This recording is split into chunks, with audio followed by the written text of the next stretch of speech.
Today is Friday, September 8th, 2023, and you have found the Living Youth Podcast. I'm here with my podcast co-host, Wallace G. Smith. Mr. Smith, how are we doing this afternoon? I am doing fine this late afternoon. We have gotten started recording much later than normal, but I'm doing very well. How are you, Mr. Robinson? I'm not bad. I went ahead and fired up the kettle to get some yerba mate, and that's it. I will give it credit. For more than just energy, it does seem to provide a little like mental focus. So we got to focus up for our podcast. We do, audience. We do. Mr. Smith, what are we mailing in today? That's a joke. We'll talk about that after the music. But the topic, I'll go ahead and give you now. We'll talk about the mailing in thing here in a second. The topic today is Feast of Tabernacles memories. I thought of a witty title like a stroll down parentheses feast memory lane. I thought that was dumb. So the title is Feast of Tabernacles memories. The power of self-editing. Ah, indeed.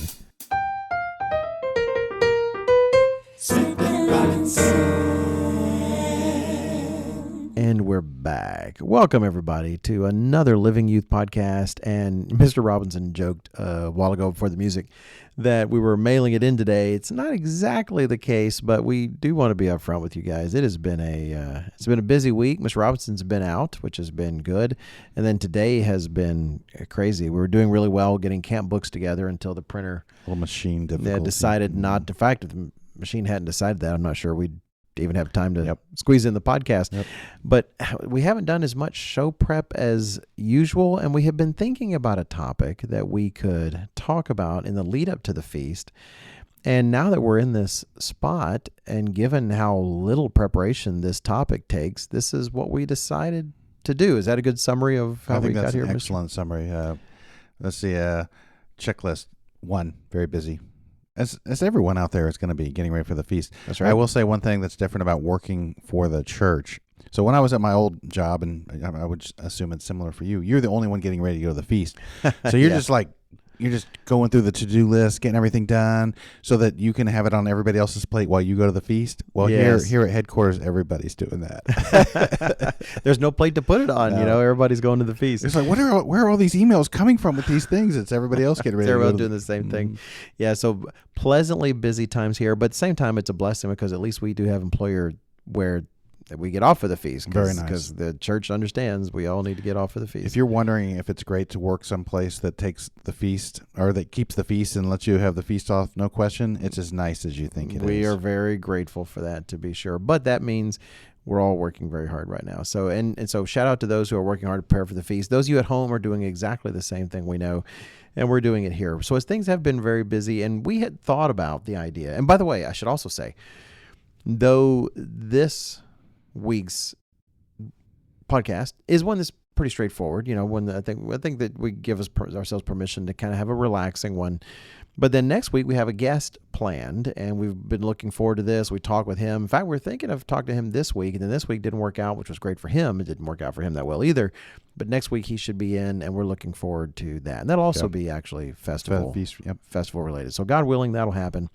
But in terms of this one, we have thought we've had so many feasts. Mr. Robinson, growing up in the church, has had more than I, for sure. I mean, I don't know, when did you guys start attending the feast? Well, my dad was 5. Oh, that's right. I forgot. You're rocking that third generation thing. The earliest feast I know that we went to, which is, I don't remember it, of course, was Jekyll Island. Wow. Was when I was very, very young. There was something about me running away and some panic with my parents. And so if I heard an old feast site when we were kids, it was Jekyll Island. And interesting. Okay, because this one, I did the math earlier, and don't know if I can remember. This is my 34. My first one was 34 years ago. And so I think this will be my 35th. That's pretty good. If you did, to show you how sharp I am at math, if you'd asked me how many I thought you did, I'd be like, no, 20, 25. Well, I got to be honest. Now I'm really worried about my math that I'm not getting it right. But I think no. I actually could be wrong. No, that's right. This feast will be the first. No, that's right. 35. Because the first one is year 0. Mm-hmm. Your second feast is 1 year later. So this will be, I think, my 35th, which is 34 years later. Okay, math math works out. Well, I was worried. neither one of us are any kind of Mr. Ames when it comes to the feast. Like, he's got them all down. That's right. He does. Okay. But that said, we've got many feasts under our belt. And, part of the feast, and all of you listening, you teens, young adults, we hope that you're gearing up for the feast and taking it seriously. It's not just time off. God wants you to have memories of these feasts. He wants you to learn about the millennium to come, to learn about his way of life, and to spend a special amount of time set aside by him for you to be with the rest of God's people. And it's appropriate that memories are made here. We should invest in the feast emotionally, mentally, and definitely spiritually. And so we were talking about how it might be a fun podcast, at least for us. Y'all can let us know if it was fun for you at all, to talk about some feast memories, some favorite feast memories. And I don't know if I wanted to limit us, but I was thinking I would limit myself to 2 feast memories, as difficult as that is. I don't know, Miss Robinson, did you have a particular number of memories you were... I have 3 that I wish to mention. Oh, 3. Okay. Well, feel free and go first then. Then we'd have a Robinson feast, Smith feast, Robinson, Smith, Robinson. We could do that. Oh, I like it. You like it? Okay, all right.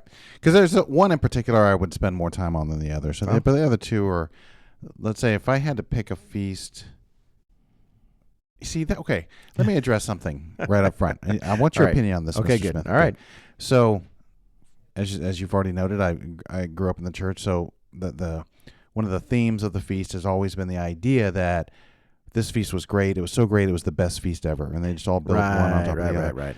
But I really struggle with that concept. I don't mind the idea at all if I take it at its most kind of subjective take on what that means. It's every year should be building on top of each other, and the more feasts you keep, and the better you get, and you want them all to be good. I'm fine with all of that, but I struggle with the overall concept of every feast should be the best feast ever when they're just different personalities, in my opinion. Sure. And there's certain ones I remember for different reasons.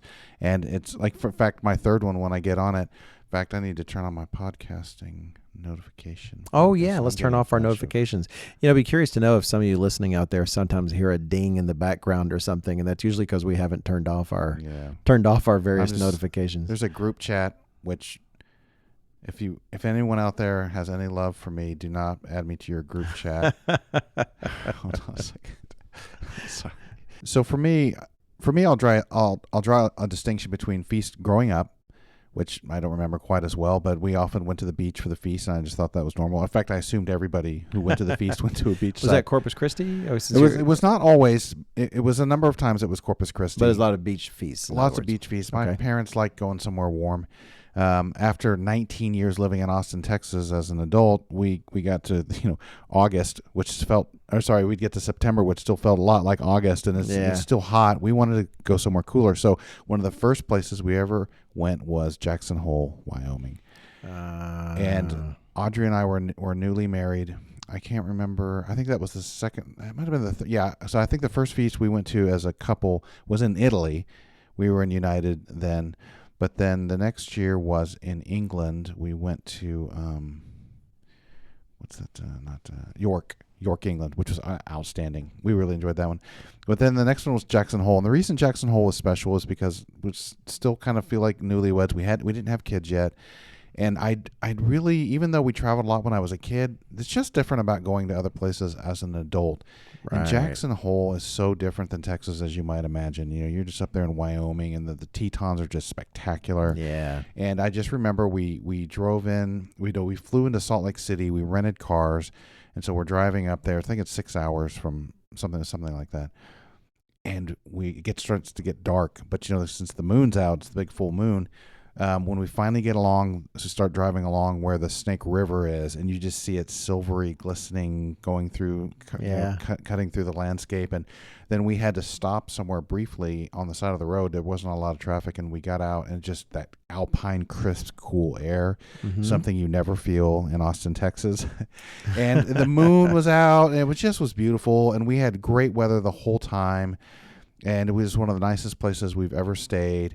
And so this one was one of my favorites because of just early and being married, and it was just such a different experience, and it really felt so millennial just being out there. It It's tough to get more millennial, really, as much as I love the beach, as the mountains, the mountain river, the mountain lake, the crisp, cool alpine air. We had sunny weather all the time, and we had, between the two of us, had lots of 2T because Audrey still worked, and so we had plenty of money. We went to really nice places, and probably less spiritually edifying than some of my other examples. But that one was that was a really early one for me as an adult, thinking, as a married adult, that, man, Feast of Tabernacles.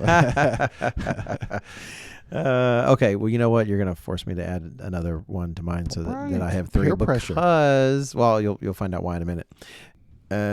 It's really hard because there's so many feast memories. I'd be tempted, for instance, to make Corpus Christi.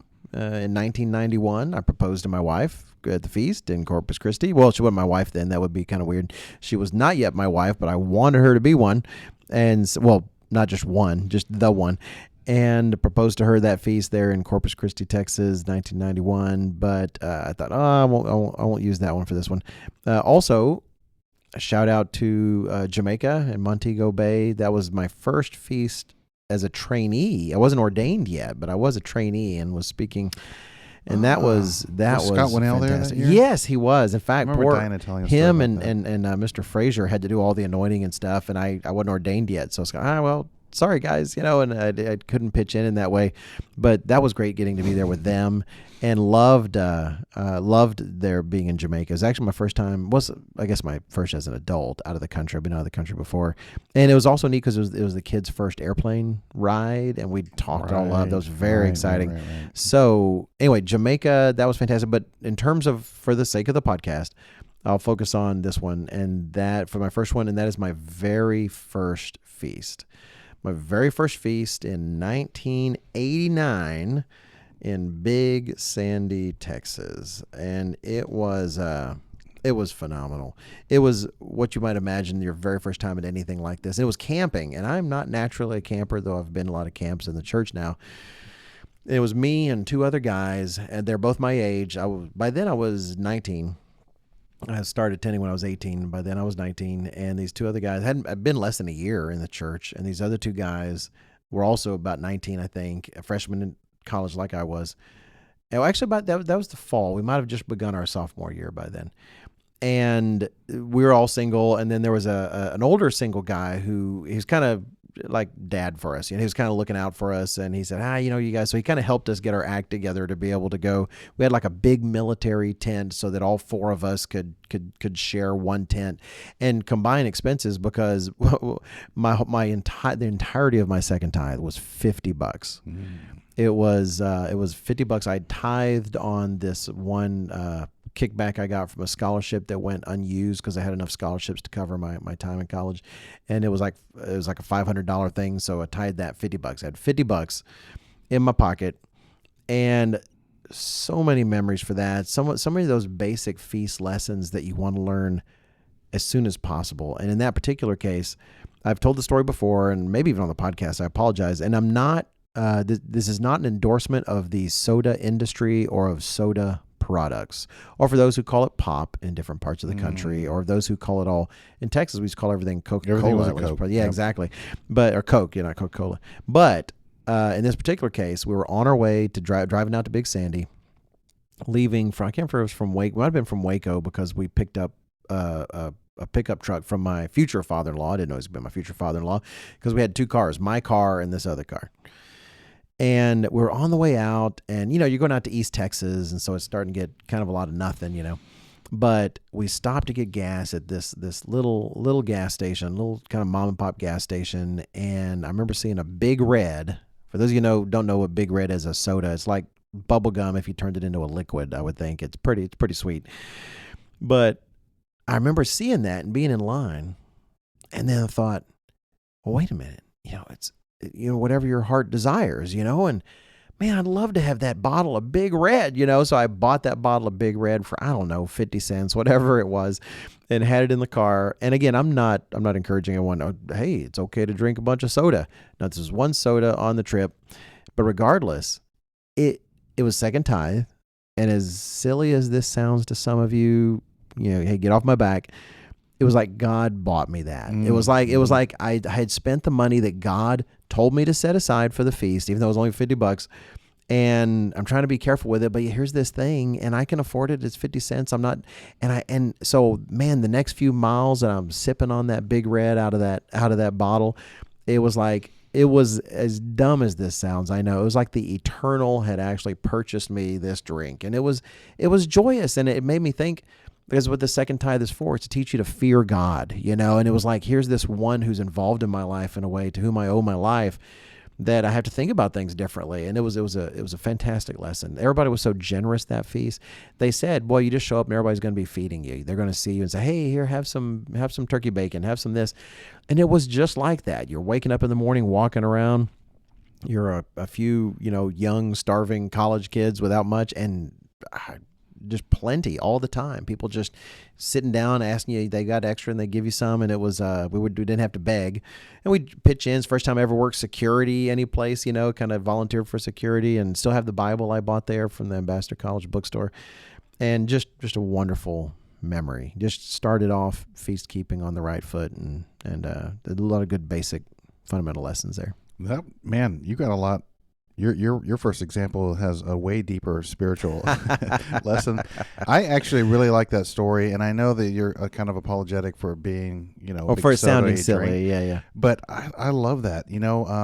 My daughter Maddie recently told a story where I don't remember why. I'm not sure why we were talking about early feast memories, and we were, by the time she was old enough to start forming memories like that. This is when in fact, my next example, we'll touch on this a little bit more. But we were struggling financially. I hadn't done as well in my job as I had hoped I would, and Audrey was staying home with the kids, so the money was tight. But the feast was a chance to get some stuff that we don't normally. And she told me she remembered when we went down we were in Austin, and we went down to the big Whole Foods. That was like the main one. And she was going to get something. I told them they had a certain amount of money to get what they wanted, and she asked if she could get this. I said, Maddie, it's the feast. You should get what you want. So she got some kind of chocolate, something or the other. Uh-huh. But for her to tell that story now of back then, yeah, and that's just your introduction to like God. Like we talked about on this has been on my mind, okay. But like we talked about on our other podcast where we went through. So what's God's economics going to be like? And one of the first things was he's the way of give. He starts off by giving, and your first, experience is feeling like, hey, I've been given something so that I can go get what my heart desires.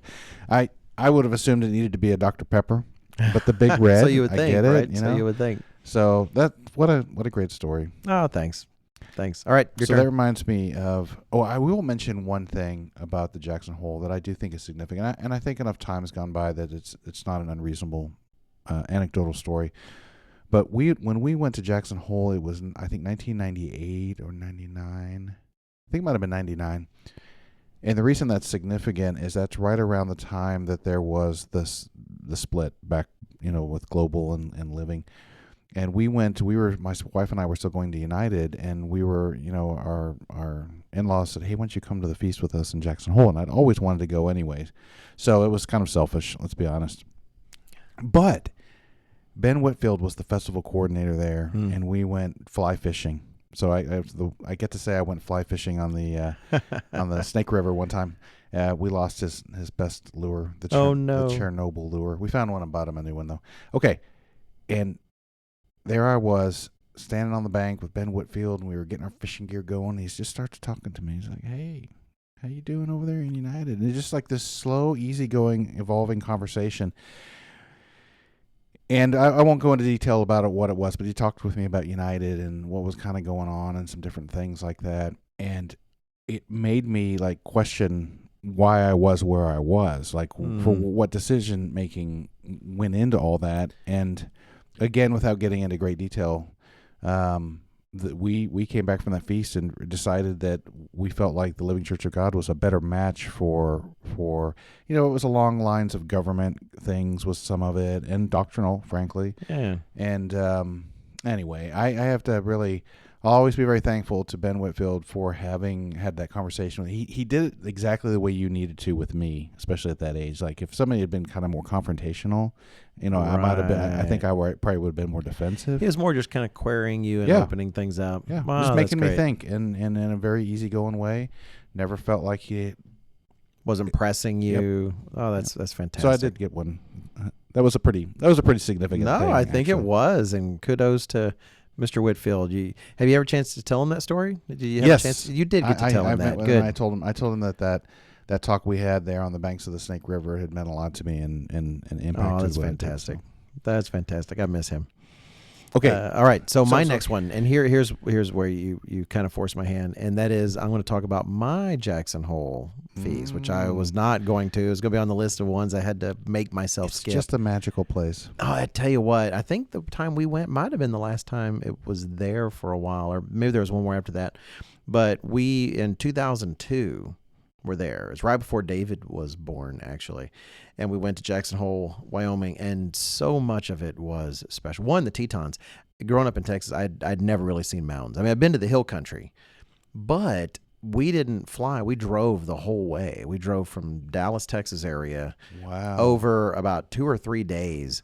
By then, I was an actuary. I had definitely more second tide than I had as a high school teacher, and I could actually afford. I had the time. We could afford to take 2 or 3 days to get there and 2 or 3 days back, and actually drive it.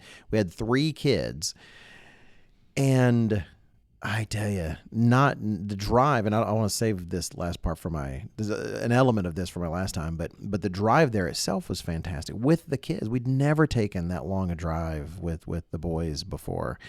And I thoroughly enjoyed that experience, being on the road. I didn't realize God would have in store we'd be on the road with him all the time. I definitely wasn't in the ministry yet either. That was the first feast I ever spoke at. Looks like I can't speak, so I shouldn't speak. But no, that's the first feast where I actually gave a message. I was assigned to. Yeah, it was a sermonette. That's right. What you talk about? Oh, man. Dr. Scott was there. He would probably remember better. But if I recall, it was about trying to taste the feast. Like, imagine what food's going to taste like in the millennium. Imagine, try to make it more of a sensory experience. And I've revisited that a few times. He himself, actually, Dr. Scott Winnail gave a fantastic sermon that feast. It was him and Mr. League was there. Oh, Mr. League.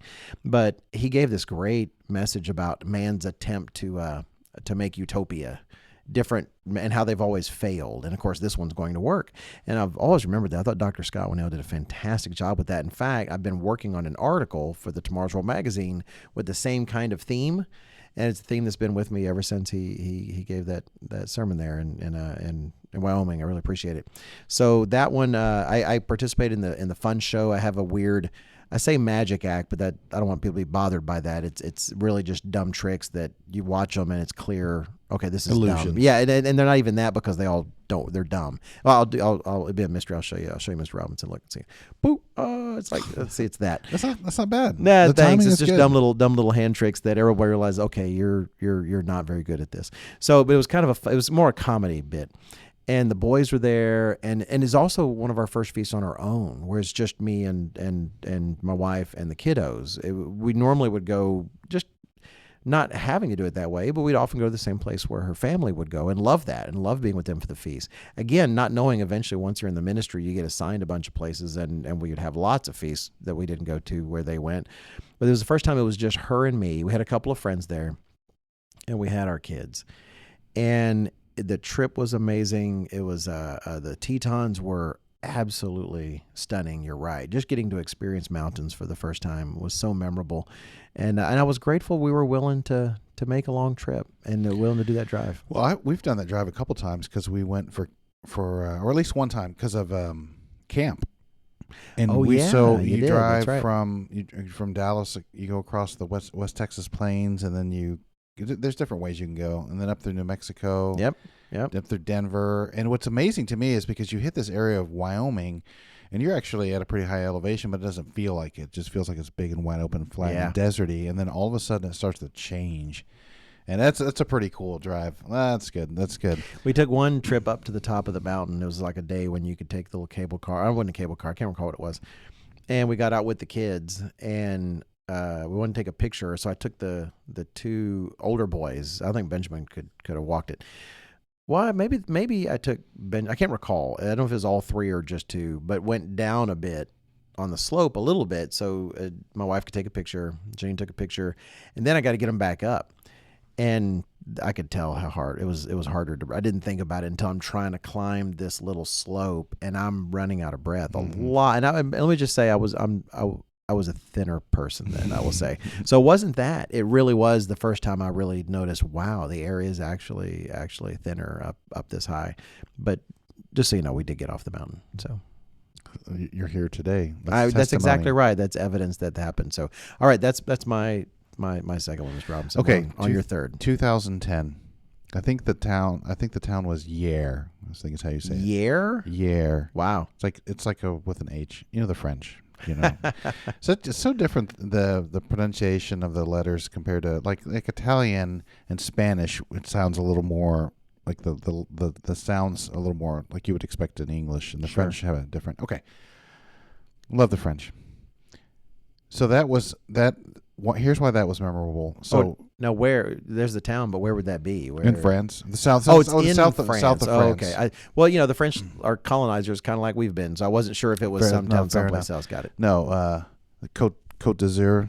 And down there and off the French Riviera. I believe that's technically the French Riviera still there. And we had been to the Feast in France before the kids, and but it was always up somewhere. It was up north, so this was the first one down on the Mediterranean. But to set why this was kind of a big deal for us as a family was,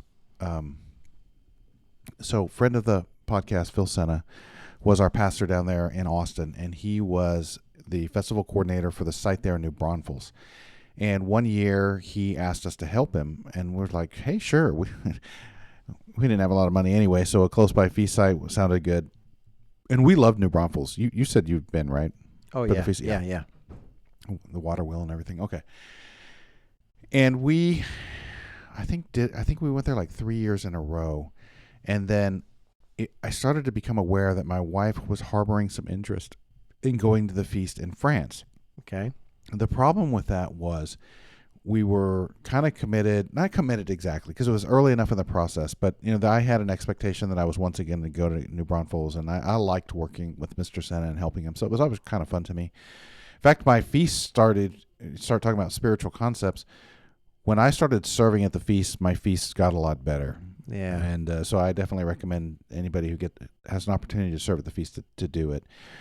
And so money was real tight. In fact, my story I told a couple of podcasts ago about the third tithe blessing of not having both cars break down at the same time. Right, I remember. Okay, it was that kind of thing. And once I realized my wife was pretty serious about trying to go to the feast in France, I was like, there is like 22 things that need to go right for us, and none can go wrong. I need 22 things to go right for us to be able to go there, okay?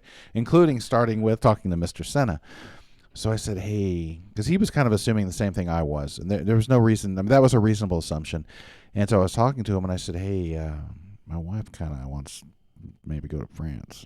And it just, you could see the understanding come over him, and he was like, hey, you guys have helped a lot here. If you can get a chance to go to the feast in France, we'll miss you, but do it. Okay, so we applied.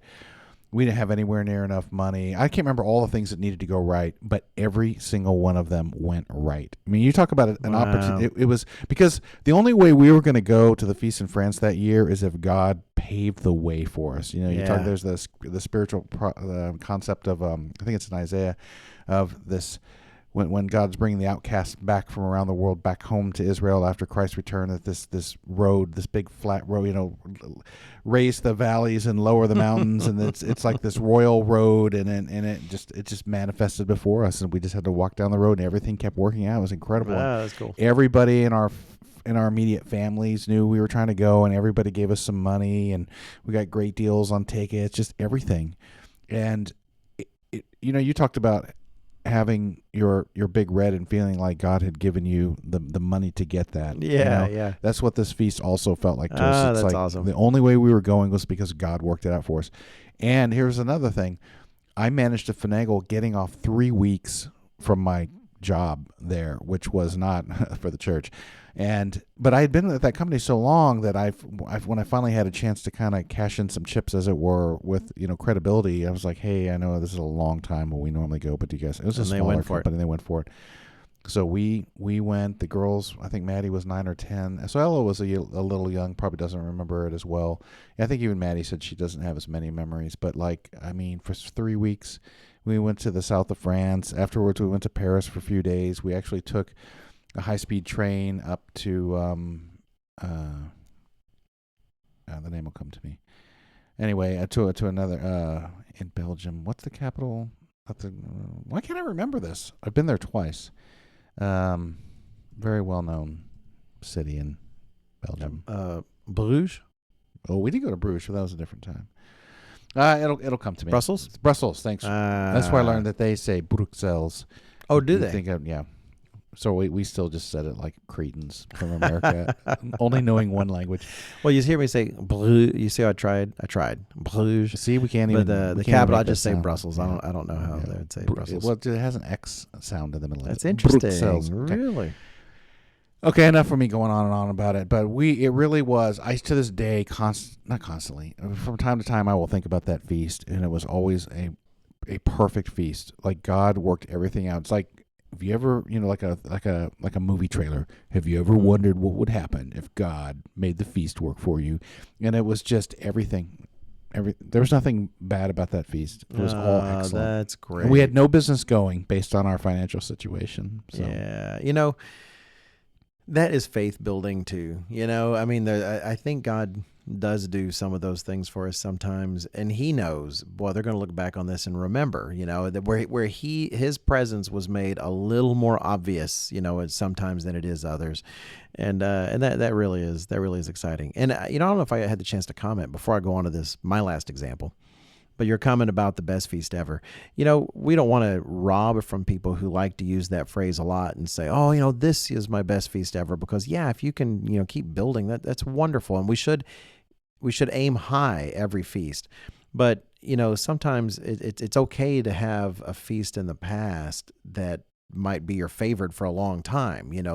Now, on one hand, one thing I like about every feast that comes is it's one feast closer to the actual thing, and that's very positive. That's very good. But that said, it's okay for individual feasts in the past to stand out for remarkable reasons, and that definitely would stand out in that particular case. So that's fantastic. Do we need a disclaimer, guy? Nah, I don't think I have a disclaimer like, it's okay to have other favored feasts than the feast you're currently enjoying. How's that? Thank you, disclaimer guy. We really appreciate that. I had to ask disclaimer guy what he thinks of my impersonation. I'd pay good money for a voice like that. Not like the one I did, his actual voice. The real deal. Okay, so let me get to mine then. The last one that we'll cover here, if we're going to do 3 each, is the last year's actually going to California and Oregon. And for a different reason. I mean, the feasts themselves were fantastic. Mr. Bardot did a wonderful job. We really enjoyed San Diego. It was wonderful being there in California. Mr. Jonathan Bueno up north in the Oregon feast side with help from all sorts of folks, Mr. Carpenter and other people. That was real. We enjoyed we'd never been to the West Coast before, and we were that's not true. We've been to California, but not the Northwest Coast, and we were looking forward to seeing a different kind of beach, a different kind of environment, and it was beautiful, and the people were fantastic. Both feast sites just had great brethren to interact with, but it doesn't stand out for those things as good as they were. And I've mentioned this in sermon before. I think it was the sermon, Live Like You Believe It. I think I talked about it there. It stands out because of the trip to and the trip from. By the way, I don't know if I mentioned my Wyoming feast. That's when I actually met. I did meet. Not only did Dr. Scott Winnales speak there, that's when we actually met them for the first time, the Winnales. That was really nice. In fact, I don't think Tara wasn't born yet, but Colin was. He was just a cute little baby. It was very. I forgot he Dr. Scott lived up there. Yes. Working for the University of Wyoming? Yeah, he was working for the university, and he was an elder up there. So so we actually had dinner like the last night we were there. But for this California and Oregon feast, we drove from the East Coast here, in Charlotte, all the way to the West Coast. It was a massive trip, and we drove with the DeSimones, and together we had two vans. And on one hand, we do need to be careful, make sure we safeguard the feast. The feast should definitely be about the feast. I think there's nothing wrong with if you have the vacation time in the room to have, like some people have done like some extra traveling afterward or before, and I'm not saying that's wrong, but we do want to be mindful that the feast is. We don't want something necessarily overshadow the feast. The feast is something spectacular and wonderful, but it is nice if it can be part of a larger thing. I've not had much opportunity to do that. I was encouraged early on in the ministry that if we could sometimes stay a few days longer, if we could afford the time and stuff to do that, because often you're so busy working the feast, you don't actually spend as much time actually not working, with your family. And so like when I used to run Branson, maybe that's when you're running a feast. When I used to run Branson, the feast site there, we would often stay like a day or so later. One, it helps you wrap things up, but two, you actually get to spend time with your family. But in this particular case, I wouldn't say that the traveling there and back overshadowed the spiritual power of the feast itself, but it did add to it in a certain way and actually made me reflect on those things, because it was a phenomenal trip with good friends. It made me think, just like the feast pictures the millennium to come, we're looking forward to Christ's return and his establishing the reign of his kingdom over this world and being a part of that. But, we're not there yet. Mr. Robinson, I'm not sure if that's a shocker or not, but we're not actually in the millennium yet. It definitely feels like that. Okay, you're right. We're not there yet, but we're on the way there, right? Well, in a sense, the trip there kind of makes me think of where we are now. What was the trip there to California and Oregon? It was a trip through various, I say trials and tribulations. It wasn't much. There were long, boring roads. There were places you wonder, why is the speed limit 55? That's just slowing down this boring road and making it last longer. There's stops along the way. There's challenges to work out. There's logistics you got to figure out. But on one hand, that you've got all that work to do.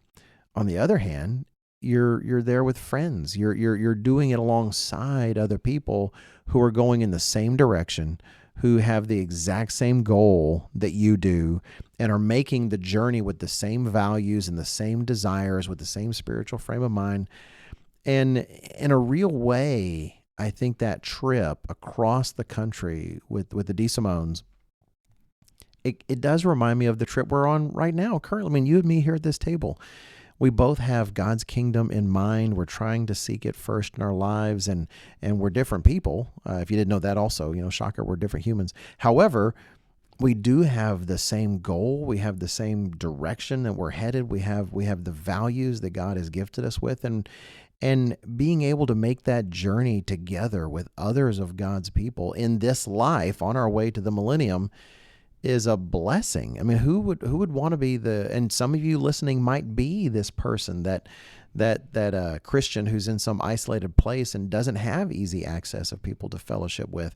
And, we need to remember to pray for you, because we know that can be very difficult, and at least we can connect in these ways, and thankfully with the internet and other things. But the gift of having people to travel toward Christ's return with you, what a blessing that is. And that trip, it's hard to imagine that fading from my mind, as long as I can keep my brain healthy, for decades, because there were real joys that we experienced on that trip and on the way back that we still would have experienced if we weren't traveling with others, but they were clearly magnified. The joys were magnified because we were traveling with others. And honestly, say the long, boring roads, that was made a little bit easier knowing, I wonder what they're thinking of this in the other car. They're probably about as bored as we are. And you felt like it was a burden shared also to a certain extent. And anyway, that trip to and from California and Oregon just magnified the entire feast experience. And it will. And we actually, I don't know if anyone is aware of this. There's like little services out there, like Shutterfly. It's not an advertisement for Shutterfly, but you can make little books. Like you say, you can use pictures and make a little album, and then order it for yourself. It's kind of like having a picture album, but you spend more money, and it's a little permanent thing. And my wife put together this really nice book for that, and I'll take it out every once in a while and flip through those pictures of that feast. It's a nice memory. So anyway, very, very positive memory.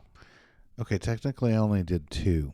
Oh, you did? Because I went back to my Jackson Hole one. How could I leave out the Ben Whitfield story? Oh, sorry about that. No, I'll be real quick because it's more of an honorable mention. And we talked about it last year. When you and I came back from the feast last year, we'd had different but very similar experiences, and we'd found it very spiritually uplifting, our feast experiences, and like it just, I don't know, something about last year made the kingdom feel more real than ever. Not that I was in doubt of it. I don't mean of course, but and it was last year going to Sandusky, Ohio. And it amazes me that I can, so I turned to my wife at one point and I said, this is a few months ago, and I said, man, kind of wish we were going to Sandusky again, which is so it's like, look, it's not like going to Europe. Boy, I hope I don't make the Ohio people mad at me. It's not going to some fancy beach site, which, stuff like that. Let me paraphrase that the way I would think about that. It doesn't obviously suggest itself as a destination like, hey, where do you want to go vacation? Right. Oh, let's go to Paris. Oh, let's go to the beach. And you'd be surprised if someone said, hey, let's go to Sandusky, Ohio. Who knows that as some sort of special destination, and yet your experience of it makes it stand out. Well, we put in our 3 locations that we wanted to go, and Mr. McNair, we had a couple different correspondences about it, and he's like, hey, we might need you somewhere else. Okay, that's fine. And then it kept kind of shifting, and then finally it was what I joke is we got the 4th choice, which means there's only 3 if you've ever filled out the ministerial form. That means they've asked you to go somewhere. And so we thought, great, because I will say we'd had some experiences in the past where for whatever reason we went to a feast site where we just chose it based on, like one year in particular, there was a bunch of family and friends that were going to be there. It was not one that we would maybe normally go to, especially because in the region it was not near us. And it was a great feast. And this one, we'd built up enough confidence or faith, really, that if we were being asked to go here, we didn't have to worry about anything. It's going to be a good feast. And it was. Everything about it was fantastic. I won't go on and on about it. You can actually probably listen to our feast recap from last year. I think I went into it in some detail there.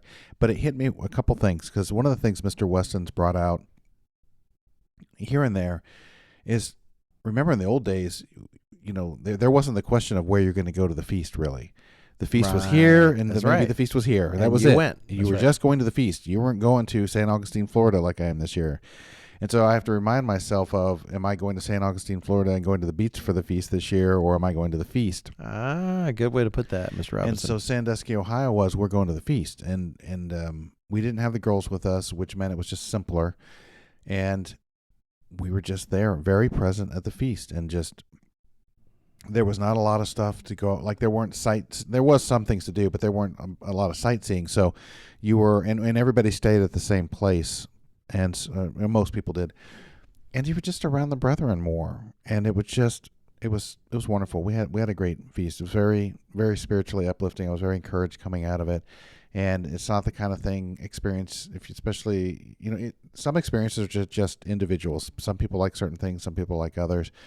And it was not one I thought would be super exciting, but it's still one of my fondest memories. Well, it's only a year.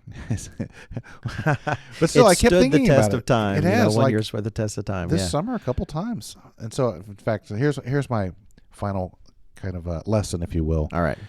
I said, you know what, babe? Talking to my wife. Maybe we should stop requesting to go anywhere for the feast and just say wherever needed. I know some other ministers do that, and just we'll probably always have the greatest feast. See, I'll probably There have you the go. best feast ever every year if we take that path. And so, That's man, funny you put say yourself in God's hands and Yeah. let him drive. And it's Well, it's funny you say that. Because my wife recommended we do that this year, and I'd say her faith was probably stronger than mine, and we did that. Because the boys are independent, they know where they wanted to go, and they had plans. And when it came time to put it down, we just said, why don't we just say, where do you need to send us? And so they're sending us to Canada. If you're listening in Canada, we're very much looking forward to Leamington is the first one, and then Russell. Looking forward to being at your feast sites. And that's what we did. And we didn't think it was going to be Canada. Suddenly we had to get our passports updated, and things like that. But you've got me all pumped for that. I mean, hey, no, we got Mr. Michael Haycoop and Mr. Michael Brown. No pressure on you guys, but clearly you've got to demonstrate that it was inspired, and you're supposed to give me a good feast site like Mr. Robinson got, that year. But no, we're very excited about going to those this year. And you say you're going to Florida this year? Yes. Ah, good. I know you like that. It's the last. Yeah, we do like that area, and it's the last year they're going to have it there. They're going to shift to a different Florida one, I think. And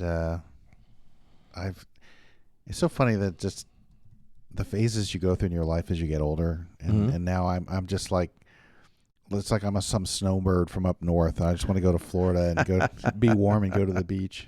Oh, that's it's not funny. even. It doesn't even. There's barely winters here in Charlotte. That's There's a winter. funny. Anybody who's experienced real northern winters know that what we get for winter. They're not getting that here. The summer, on the other hand, they'll get some summer. Okay, well, tell you what. We probably ought to wrap it up there. And thank you for being willing to do this, Mr. Robinson. We talked about it, and That's Mr. Smith's idea. Yeah, well, I hope that you all enjoyed it, because why? Well, you know what? If you haven't been paying attention, the feast is coming. And it's our hope. And we I don't know how many more programs we'll have before the feast. Maybe just the next one. That might be the last one. We got to leave. Oh boy, we're here right before Atonement, but of course things are pretty crazy. So really, it might only be one more. Well, maybe? So today's the 8th. There's the 15th next week, and then the following is the 22nd, and then Atonement is 3 days later. So we might have 2 more. Yeah, so we'll see. We're planning at least one more, but we're hoping to have 2 more. But regardless, it is knocking at our door. Or if it's not, it's walking up our driveway, to say hi. And hopefully this will just encourage all of you, really invest in the feast. Mr. Phil Senna gave a sermon way back. In fact, the feast where I met you for the first time in person, Mr. Robinson, he started off that feast with his sermon about being all in. And you've referred to it before. The one where I injured myself. Oh yeah, doing the booth, right? Right. That one. Oh, that's right. You told that story. And yeah, Mr. Senna's point about how there's some things you kind of like Jordan Peterson says there. Look, we squeeze in the name Jordan Peterson, but that there's some things you can only really experience the way you're supposed to if you're completely all in. And in most of these cases, I would dare say the things I experienced was part of that. Was part of like, look, this is what I'm here to do. And I can't say I've always done that. There's times when I've, allowed myself to be distracted. And let's encourage all of you, plan on making some memories there, good memories, the kind of memories that God wants you to make, and really focus on trying to have a spiritual feast. I think a lot of things that we've just talked about help to highlight that it's actually your connection with God, your understanding that He is a part of these things and He is the one that's involved in this feast is part of what makes it memorable to begin with. Not just trying to go to have the best vacation ever, but truly the best Feast of Tabernacles. And, from the 2 of us here to all of you listening, we hope that you make a lot of fun and positive feast memories this year.